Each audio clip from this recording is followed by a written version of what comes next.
Shalom, selamat pagi saudara terkasih dalam Tuhan. Kami mengucap syukur saat yang indah kami boleh kembali menjumpai saudara dalam kebaktian online kami Bahasa Indonesia Bindov Cornerstone. Walaupun kami belum diizinkan untuk bertemu secara fisik tatap muka, face to face, tapi Tuhan baik, Tuhan menjagai kami, Tuhan melindungi setiap dari jemaat kami untuk terus terkoneksi melalui kebaktian online kami. Sebelum kami masuk dalam firman Tuhan, mari saya mengajak saudara dan saya untuk masuk dalam doa, minta pimpinan Roh Kudus hadir. Mari kita berdoa. Bapa di dalam surga, sungguh luar biasa Tuhan, Engkau Allah kami yang baik Tuhan, Engkau yang melindungi kami, Engkau yang menjagai kami Tuhan. Saat yang baik Tuhan kami masuk Tuhan ke hadirat-Mu pagi hari ini Tuhan. Izinkan kami Tuhan untuk duduk diam Tuhan, mendengar firman-Mu Tuhan. Ini saat yang terbaik Tuhan, kami mau ambil waktu kami Tuhan, konsentrasi fokus kami Tuhan ke dalam firman-Mu Tuhan. Tuhan, jadikan kami Maria Tuhan yang mendengarkan firman-Mu Tuhan dengan fokus yang baik Tuhan. Terima kasih ya Tuhan, terima kasih Tuhan. Tuhan, Kau juga pimpin hamba-Mu Tuhan untuk berkata-kata sesuai firman-Mu dan kebenaran-Mu Tuhan. Pimpinan Roh Kudus-Mu Tuhan hadir Tuhan.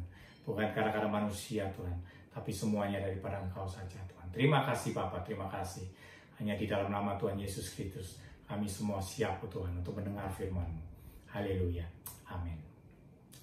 Amin. Saudara terkasih dalam Tuhan, ketika saya mempersiapkan khotbah, materi khotbah ini, saya bertanya kepada Tuhan. Tuhan, apa yang Kau mau sampaikan kepada jemaat-Mu?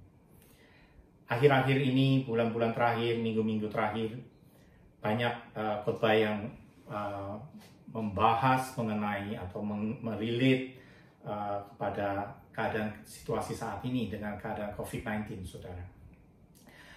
Saya juga masih minta Tuhan pimpin, minta Tuhan bimbing bagaimana kita mengatasi keadaan yang mungkin semua dari kita, termasuk saya, masih berpikir bahwa ini adalah situasi yang penuh dengan ketidakpastian, saudara.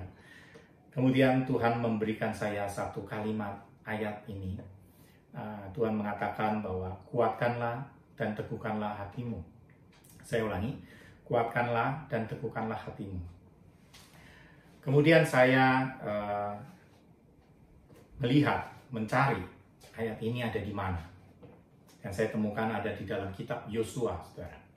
Yosua 1 di ayatnya yang ke-6, di ayatnya yang ke-7, di ayatnya yang ke-9, dan di ayatnya yang ke-18.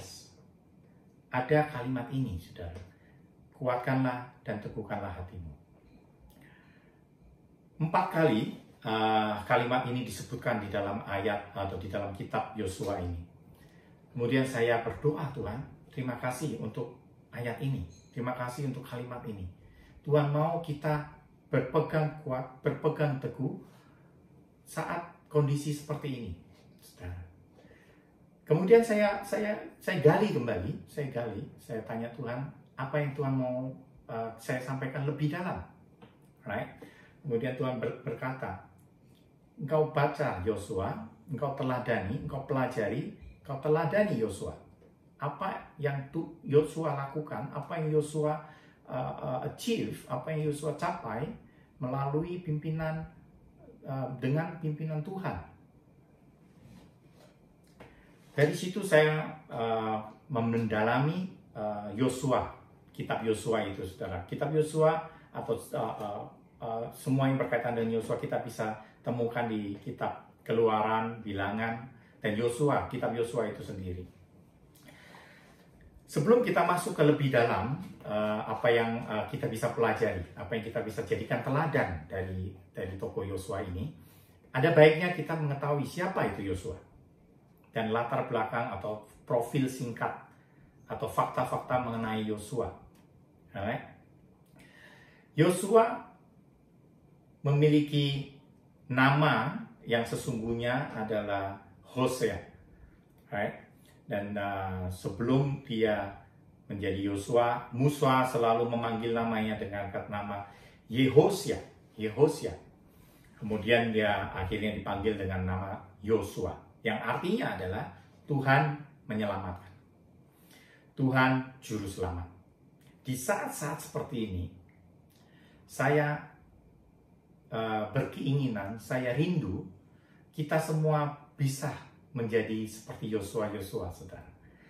Karena saudara, Yosua nanti kita pelajari lebih dalam di materi selanjutnya. Karena Yosua penuh dengan urapan Tuhan, saudara. Siapa Yosua? Yosua kita tahu bahwa dia ayahnya adalah bernama Nun. Dia dari suku Efraim. Yosua sendiri dilahirkan di tanah Mesir. Dan fakta yang terpenting adalah Yosua dipersiapkan untuk sebagai pengganti Musa untuk memimpin bangsa Israel masuk ke tanah Kanaan.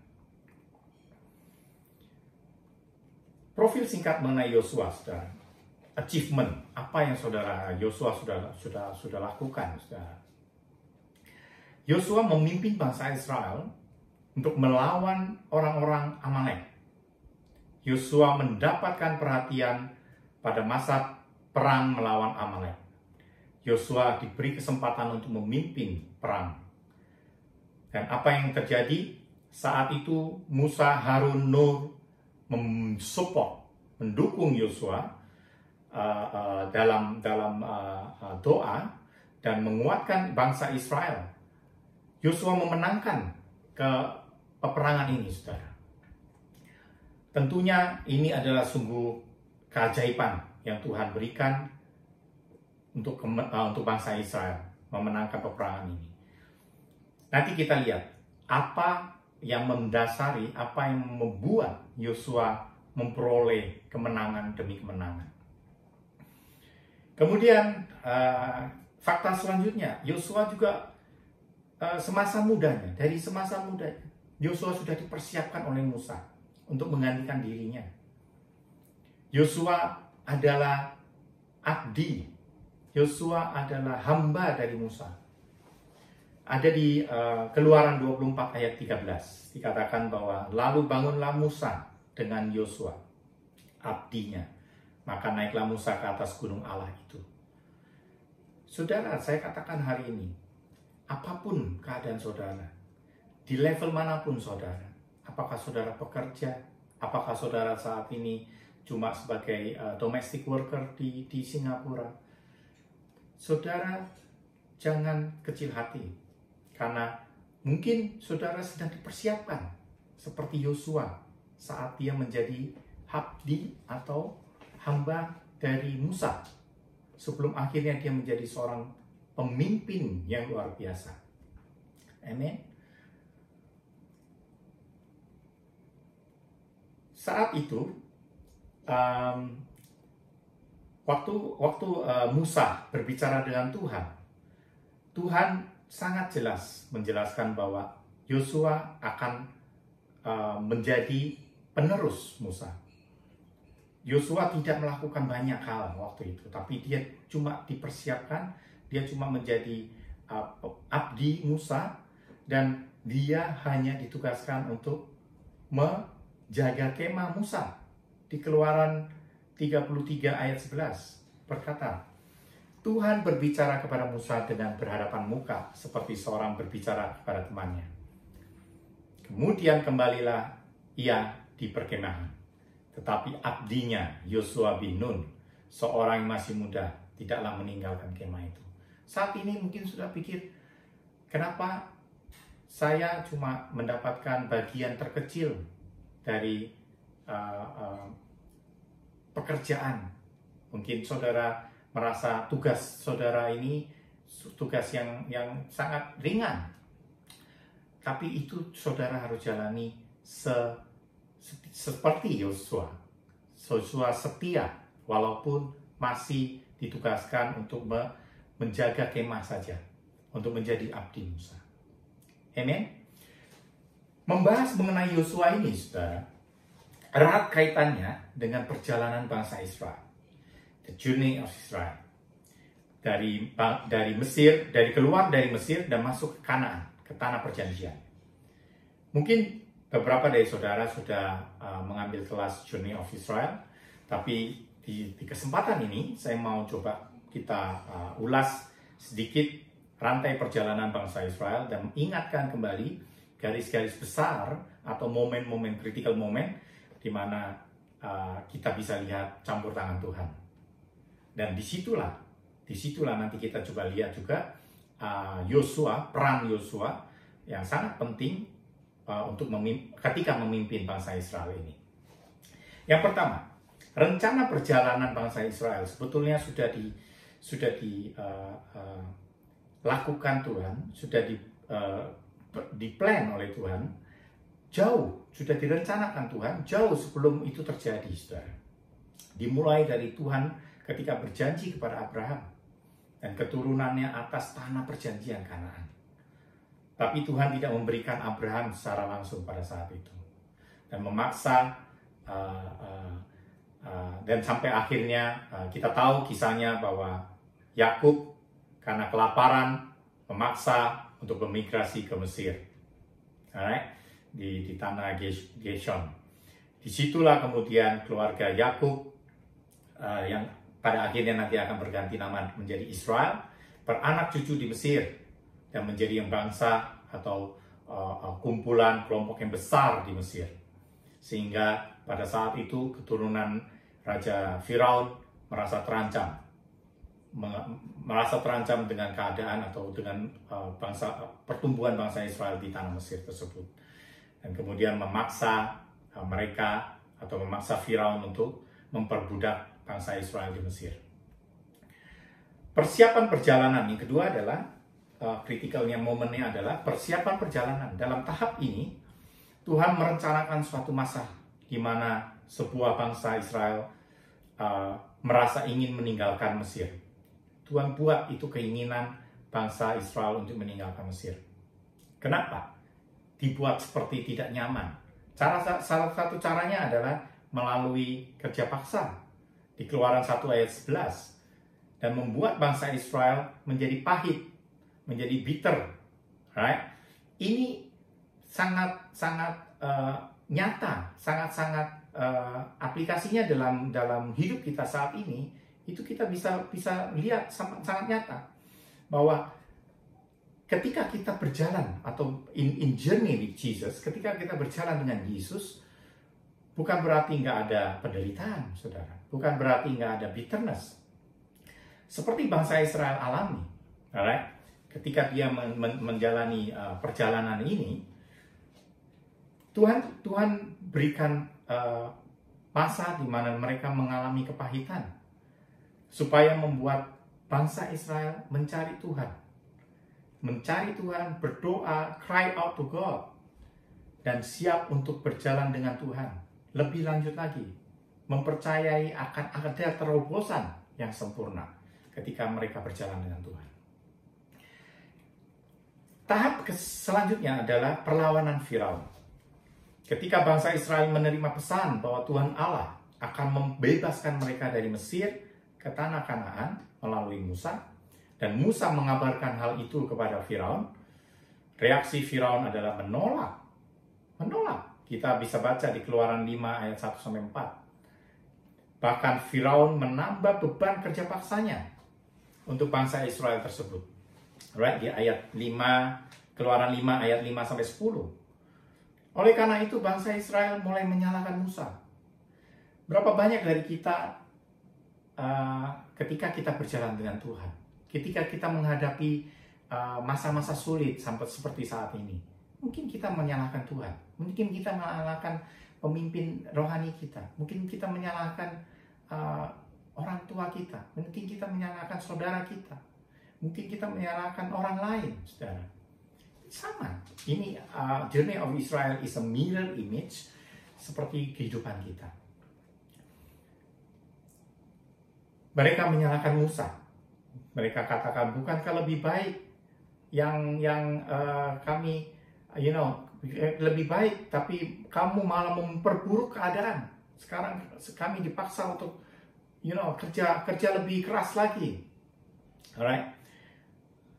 Itu kembali mencerminkan bagaimana kadang-kadang kita sebagai manusia merespon keadaan yang tidak baik, yang buruk, Tuhan. Kita kadang-kadang menyalahkan orang lain. Jangan itu menjadi suatu hal yang boleh kita lakukan terus, saudara. Tapi kita harus ingat bahwa semua ada purpose, ada tujuannya. Kemudian kita kembali ke perjalanan bangsa Israel. Saudara ingat dengan 10 tulah yang akhirnya Tuhan berikan kepada bangsa Mesir, right? Dan setiap kali tulah itu diberikan, di situ Firaun mulai memberikan proposal. Oke, saya akan membebaskan bangsa Israel, tapi dengan syarat begini. Saya nggak akan go through semuanya, saudara baca kisahnya. Saya percaya saudara very familiar, sangat familiar dengan kisah ini. Oke, sampai pada akhirnya tulah yang ke-10 yang berhasil melepaskan bangsa Israel, yaitu kematian semua anak sulung di Mesir, dan juga menjadi semua kematian ilah-ilah dalam Mesir dijatuhkan oleh Tuhan, di Keluaran 12 ayat 12. Kemudian lambang dari darah di pintu, yang dioleskan di pintu, melewatkan dan menyelamatkan seluruh bangsa Israel dari tulah di Mesir. Saudara kasih dalam Tuhan, ini sangat aplikasinya dalam kehidupan kita saat ini. Ketika kita dibebaskan oleh darah anak domba, kita diselamatkan oleh darah anak domba. Begitu juga Tuhan membawa kita semua masuk kembali ke dalam perlindungan Tuhan. Saat bangsa Israel dilindungi oleh darah itu, kita juga dilindungi oleh darah anak domba Allah. Kita diselamatkan olehnya. Alright? Yang keempat adalah perjalanan itu dilanjutkan di masa atau di fase saat bangsa Israel berada di padang gurun, saudara. Pada masa perjalanan bangsa Israel melewati padang gurun ini, di saat dimana mereka mereka nggak menemukan air minum, right? Ada saat di mana mereka nggak menemukan air minum, which is finally akhirnya mereka menemukan air minum di Mara. Tapi apa yang terjadi? Airnya pahit. Di Keluaran 15 ayat 22. Begitulah kehidupan kita juga. Aplikasi kita dalam hidup kita sama. Kadang-kadang kita juga dalam perjalanan kita menemukan hal-hal yang kurang enak. Tapi kita harus mengatasi kepahitan hidup itu dengan tidak mengeluh, saudara. Jangan bersungut-sungut seperti bangsa Israel. Kita tahu bangsa Israel ketika di padang gurun, mereka bahkan bilang ke Musa, kembalikan aku ke tanah Mesir, karena di situ lebih baik. Aku nggak mau lagi, melanjutkan perjalanan ke tanah perjanjian. Kadang-kadang kita berpikir seperti itu. Apa yang Tuhan sudah planning dalam hidup kita, itu belum terwujud, saudara. Belum terjadi. Terus kita melihat ke belakang. Lebih baik kita ditinggal di Indonesia aja kalau gitu ya. Ngapain sampai jauh-jauh ke Singapura? Saya harus kerja seperti ini. Saudara, ini yang harus kita pelajari. Inilah journey yang harus kita jalani. Tahap berikutnya yaitu mendekati tanah perjanjian, atau ketika akan menyeberangi sungai Yordan. Inilah tahap kritikal, saudara, di dalam perjalanan bangsa Israel. Ini adalah tahap yang sangat penting pada saat sebelum menyeberangi sungai Yordan. Right? Pada saat mendekati tanah perjanjian dan sebelum menyeberangi sungai Yordan, apa yang dilakukan Musa? Musa mengirim 12 pengintai. Right? Musa mengirim 12 pengintai. 10 pengintai memberikan informasi yang negatif. Hanya 2 orang pengintai, yaitu Yosua dan Kaleb, memberikan informasi yang berbeda. Right? Memberikan informasi yang berbeda. Yosua dan Kaleb adalah orang yang berani tampil beda. Nah, inilah yang Tuhan mau kita belajar. Ini masuk ke poin-poin yang mungkin saudara harus ambil, harus catat. Inilah yang dimana kita harus belajar meneladani seorang Yosua.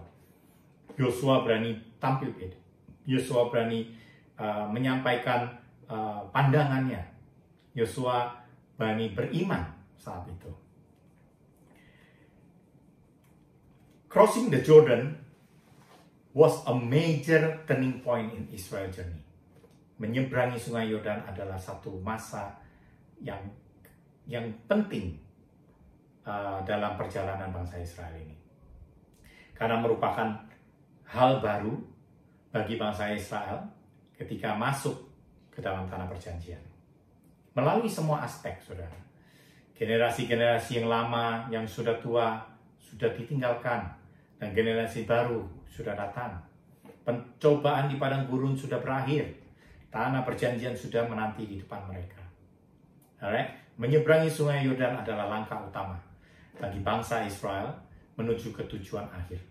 Tujuan akhir yaitu Bukit Sion. Melambangkan intimasi kita dengan Tuhan Yesus. Saudara, apa yang bisa kita aplikasikan dalam proses penyeberangan bangsa Israel ke Sungai Yordan ini? Itu melambangkan bahwa kita meninggalkan manusia lama kita. Kita meninggalkan kehidupan lama kita, masuk ke dalam kehidupan baru, dalam kekudusan Yesus, dalam kekudusan Tuhan. So, apa yang kita bisa ambil dari kisah Yosua ini? Dari kisah perjalanan bangsa Israel yang singkat yang saya ulas tadi barusan. Masih lebih banyak, masih lebih dalam dari itu. Tapi poin yang saya mau masuk saat ini, bagaimana kita meneladani Yosua dan kepemimpinannya adalah yang pertama, saudara. Catat. Yang pertama, bagaimana kita meneladani Yosua. Yang pertama adalah Yosua menjadikan Allah sebagai pusat kehidupannya. Mari kita buka di Yosua 3 ayatnya yang kelima. Yosua 3 ayatnya yang kelima. Berkatalah Yosua kepada bangsa itu, kuduskanlah dirimu, sebab besok Tuhan akan melakukan perbuatan yang ajaib di tengah kamu. Apa maksudnya? Tuhan akan melakukan perbuatan yang ajaib di tengah kamu. Bukan Yosua yang mau melakukan. Selalu dia menjadikan Tuhan, menjadikan Allah sebagai pusat kehidupan dia, the center of his life. Sehingga dia dapat melihat dan memandang melalui kacamata Tuhan Yesus. Dia meminta bangsa Israel untuk menguduskan diri. Sebab besok, katanya, Tuhan akan melakukan perbuatan yang ajaib di antara kamu. Yosua dipercaya untuk menuntun bangsa Israel masuk ke tanah perjanjian, saudara. Dan ini bukan tugas yang mudah, tugas yang sangat sulit. Kalau saudara ingat, ketika pengintai itu melihat tanah Kanaan bukan tanah kosong. Tanah Kanaan bukan tanah yang nggak ada penduduk, tapi sudah berpenduduk. Bahkan kata pengintai, 10 pengintai itu, mereka adalah bangsa yang orang-orangnya besar-besar, right? Jadi suku bangsa yang amat kuat katanya. Tapi Yosua tetap beriman. Yosua menjadikan Allah sebagai fokusnya. Bukan fokus masalahnya. Bukan masalah fokus pergumulannya. Bukan fokus orangnya ini nanti kesulitannya di depan. Tapi fokus sama Tuhan. Karena besok Tuhan akan melakukan perbuatan yang ajaib di antara kamu. Di antara kita semua. Itu yang pertama. Teladan yang pertama, kita harus menjadikan Allah sebagai pusat kehidupan kita. Yang kedua, Yosua membuat tata cara yang sesuai kehendak Allah. Mari kita baca di Yosua 3 ayat 6. Yosua 3 ayat 6. Dan kepada para iman itu, Yosua berkata demikian, angkatlah tabut perjanjian dan menyeberanglah di depan bangsa itu. Maka mereka mengangkat tabut perjanjian dan berjalan di depan bangsa itu. Ada tata cara kehidupan kita. Harus sesuai dengan kehendak Allah. Gak bisa tabut perjanjiannya nanti belakangan. Gak bisa bangsa Israel dulu yang jalan, tabut perjanjian mengikut. Gak bisa. Yosua tahu benar. Yosua tahu dengan jelas. Yosua disiplin melakukan semua tata cara kehidupannya sesuai dengan kehendak Allah. Kalau saudara mau berhasil, saudara mau dipakai Tuhan luar biasa seperti Yosua, ini kuncinya. Yang kedua, tata cara hidup saudara harus sesuai kehendak Allah. Alright? Jangan dibalik-balik. Jangan maunya begini, terus saudara jalan sesuai dengan maunya saudara. Tapi kehendak Allah harus kita jadikan prioritas. Alright? Yosua mengatur proses barisan perjalanan menuju tanah perjanjian dengan posisi tabut perjanjian di awal. Alright? Dan kemudian para imam akan mengingatkan umat untuk menjaga kekudusan. Kadangkala kita hendak mengatur segala sesuatu sesuai dengan kehendak kita, tata cara kehendakan kita. Kadangkala kita berdoa tetap berdoa, tapi kita melakukan sesuai kehendak kita, melakukan maunya dengan apa yang kita mau. Dan jika akhirnya hasilnya tidak sesuai dengan ekspektasi, dengan kemauan kita, apa yang kita expect, kita kadang-kadang menyalahkan Tuhan.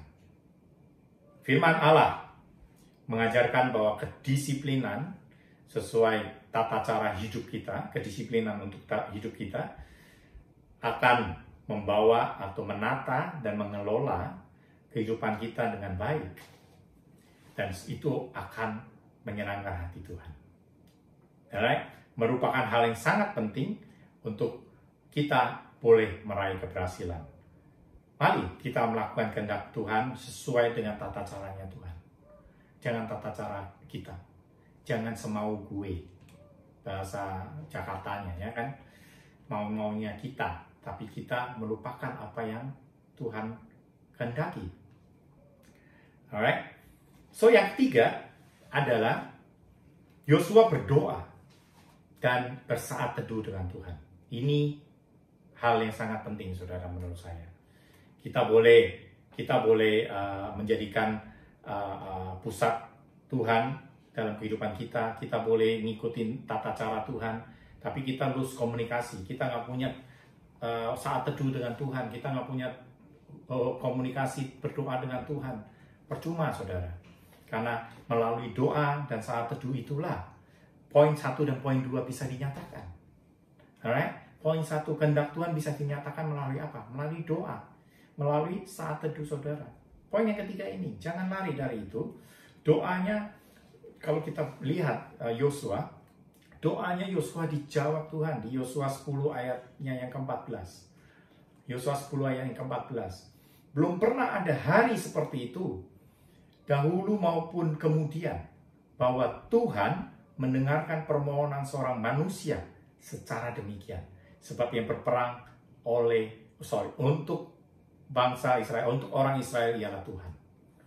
Waktu itu Yosua berdoa untuk matahari dan bulan berhenti beredar waktu dia masih berperang, right? Sehingga hari itu diperpanjang untuk memberikan keleluasaan bagi bangsa Israel berperang dan mengalahkan musuhnya. Saudara kasih dalam Tuhan, berapa banyak kita kadang-kadang melupakan bahwa kekuatan doa itu dan menganggap remeh kekuatan doa. Tuhan tahu apa yang saya mau. Tuhan tahu, Tuhan Maha tahu. Tapi saudara percayalah bahwa ketika kita berdoa, ketika kita bersaat teduh, Tuhan akan menyatakan mukjizatnya. Amin. Dalam pola saat teduhnya, kembali ke Yosua, dalam pola saat teduhnya, Tuhan juga berfirman kepadanya, janganlah engkau lupa memperkatakan kitab Taurat ini, tetapi renungkanlah itu siang dan malam. Yosua 1 ayat 8. Tuhan berkata, renungkan Taurat Tuhan siang dan malam. Apa artinya? Artinya kita bersaat teduh, kita mengambil waktu bagian kita. Izinkan Tuhan berbicara, izinkan Tuhan mengatakan message-nya dalam hidup kita. Yosua adalah seorang pemimpin yang punya komitmen dalam kehidupan doa, dalam kehidupan saat teduhnya, bahkan bersama keluarganya. Dia katakan dengan tegas, aku dan seisi rumahku, kami akan beribadah kepada Tuhan. Di Yosua 24 ayat yang ke-15. Aku dan seisi rumahku. Bayangkan saudara, Demikian dedikasi seorang Yosua sehingga dia boleh berhasil mencapai kemenangan demi kemenangan.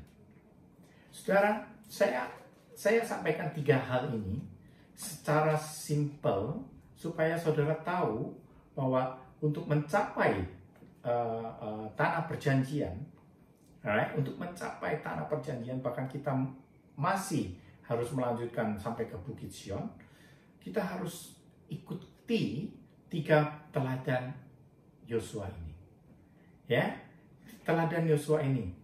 He always put God in to be a center in his life.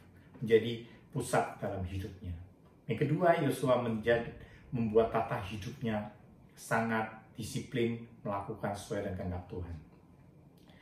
Ya, yang ketiga, jangan longgarkan, jangan kau berdoa seperti berdoa on off gitu saudara ya. Berdoa dan bersaat teduh harus ambil komitmen untuk itu. Amin. Oleh karena 3 hal tersebut di atas, Yosua menjadi pemimpin yang berhasil. Alright, karena perjalanan bangsa Israel yang tadi kita singgung di awal adalah is a critical moment ketika mereka menyeberangi Sungai Yordan. Alright, saat itulah pergantian kehidupan yang lama menjadi kehidupan yang baru.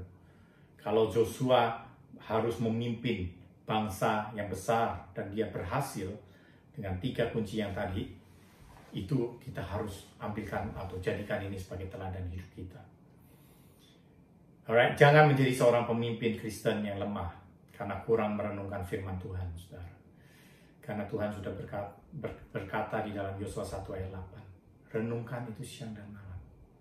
Alright, Yosua adalah tipe pemimpin yang bukan hanya optimis ketika dia memandang dengan kacamata Tuhan, tapi dia juga mempunyai ide-ide yang besar. Dia mempunyai gagasan yang besar. Dia mempunyai keinginan yang besar. Dia mau mencapai satu keberhasilan dengan tata caranya Tuhan, dengan kehendaknya Tuhan, sesuai kehendaknya Tuhan. Amen. Saya mau encourage saudara sekalian. Ini saatnya kita semua berpikir bahwa kita come to the Lord, kita datang ke Tuhan dengan 3 poin yang seperti yang Yosua lakukan. Mungkin saudara berpikir, Pak Chandra, saya bukan seorang pemimpin, right? Tapi saya katakan untuk saudara, kita ini semua adalah pemimpin dalam ruang lingkup tanggung jawab kita. Saya ulangi, kita semua adalah pemimpin dalam ruang lingkup tanggung jawab kita. We are all a leader in each area of our responsibility. We are all a leader in each area of our responsibility. Artinya apa? Kalau saya saat ini adalah pemimpin rumah tangga, pemimpin keluarga. Saudara mungkin yang belum menikah, saudara mungkin punya adik-adik, kakak, saudara yang di Indonesia belum mengenal Tuhan. Saudara adalah pemimpin. Saudara pemimpin iman kekristenan di dalam keluarga saudara. Kalau saudara punya anak di Indonesia, saudara adalah pemimpin dari anak saudara. Kalau saat ini saudara Tuhan percayakan untuk bekerja di Singapura dan ruang lingkup saudara, tanggung jawab saudara adalah dipercayakan untuk mengurusi rumah tangga, itulah saudara pemimpin di sana. Sudah pakai setiap area kesempatan, jangan mau dikecilkan oleh iblis. Jangan mau. Ingat, awal-awal kita bicara, Yosua bukan siapa-siapa. Yosua awalnya adalah abdinya Musa, saudara. Jangan mau dikecilkan, engkau bukan siapa-siapa. Saudara harus berdiri dan percaya bahwa Tuhan akan pakai saudara luar biasa. Menjadi seorang pemimpin yang berhasil. Menjadi seorang pemimpin yang takut akan Tuhan. Menjadi seorang pemimpin yang dipakai Tuhan luar biasa. Yang menjadi teladan. Yang boleh memperkenalkan Tuhan kepada orang lain. Kepada keluarga saudara. Kepada grup keluarga saudara yang belum mengenal Tuhan. Alright? Kaulah pemimpin di sana. Amen. Amen. Saya mau ngajak saudara untuk berdoa. Saya sudah selesai dengan message ini. Jangan lupa 3 poin yang tadi. Tapi yang penting saya mau ajak saudara berdoa. Saya rindu saudara berdoa dengan saya, menyerahkan semuanya ke dalam tangan Tuhan.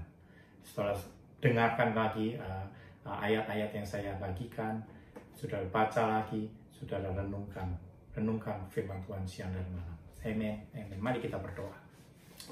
Bapa di dalam surga, terima kasih Tuhan untuk firman-Mu Tuhan. Terima kasih Tuhan untuk message dari firman yang hidup ini Tuhan.